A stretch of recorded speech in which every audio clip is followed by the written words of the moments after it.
लगभग 150 साल पहले की बात है। ढोलकपुर गांव के एक कोने में एक परिवार रहता था।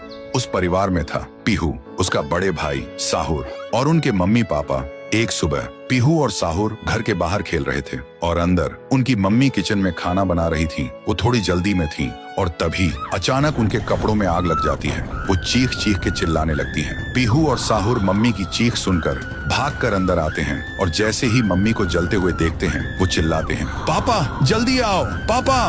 पापा भागकर आते हैं, लेकिन मम्मी को बचाने के लिए जैसे ही हाथ बढ़ाते हैं उनके कपड़ों में भी आग पकड़ लेती है और कुछ ही सेकंड्स में दोनों जलकर राख हो गए। पीहू और साहुर सिर्फ देखते रह गए, जैसे पूरी दुनिया ही खत्म हो गई हो।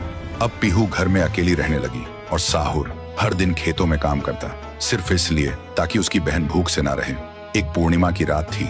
साहुर खेतों से काम करके घर लौट रहा था। तभी उसकी नजर जाती है एक घर की खिड़की पर। वो देखता है एक आदमी किसी का खून कर रहा था। ये देखते ही साहुर के पैर कांपने लगे और जैसे ही वो पीछे मुड़ता है एक और आदमी हाथ में खंजर लेकर खड़ा था। वो आदमी बिना कुछ कहे साहुर पर वार कर देता है। फिर गांव के लोगों को इकट्ठा करते हैं और वही आदमी चिल्लाता है, ये लड़का मेरे घर में घुसकर चोरी कर रहा था और जब मैंने रोका तो मुझे ही मारने की कोशिश की। अब आप लोग ही बताओ इसके साथ क्या किया जाए। गांव वाले गुस्से से भड़क उठते हैं और चिल्ला के कहते हैं, इसे उस पेड़ पे जिंदा उल्टा लटका दो। साहुर गिड़गिड़ाता है, मैं बेकसूर हूँ, मैंने कुछ नहीं किया। लेकिन गांव के किसी ने भी उसकी एक ना सुनी। उधर उसकी बहन रात भर उसका इंतजार करती रही और सुबह जब वो उसे ढूंढने निकली तो देखती है उसका भाई गांव के बीच वाले सूखे पेड़ से उल्टा लटका हुआ है। ये देखते ही पीहू टूट जाती है, जोर जोर से चीखने लगती है और उसकी चीख पूरे गांव में गूंज जाती है। फिर गांव वाले पीहू को भी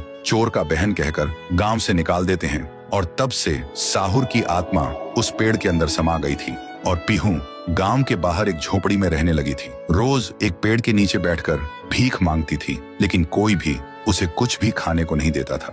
वो बस भूखी पेट पेड़ के नीचे लेटी रहती थी। साहुर भी अपनी बहन का दर्द महसूस कर पाता था, लेकिन वो कुछ नहीं कर सकता था। फिर एक दिन पीहू रास्ते में खाना मांग रही थी और तभी एक नशे में चली गाड़ी ने उसे कुचल दिया था। तब से पीहू एक भूखी आत्मा बन गई जो हर गांव में भटकती थी, सिर्फ एक ही बात कहकर, मुझे भूख लगी है। ये सब याद करते ही तुंग तुंग तुंग साहुर की आंखों से आंसू टपकने लगते हैं और तभी उसे एक आवाज सुनाई देती है और बिना कुछ सोचे तुंग तुंग तुंग साहुरा उस सूखे पेड़ के अंदर से निकलता है और अंधेरे में सीधा उस आवाज की तरफ चल पड़ता है। तो दोस्तों, अगर आप चाहते हो कि अगले पार्ट में पीहू, गुड़िया और तुंग तुंग तुंग साहुर की पावर दिखाई जाए तो इस वीडियो को 2 लाख लाइक्स तक पहुंचाओ, तभी आएगा असली तांडव।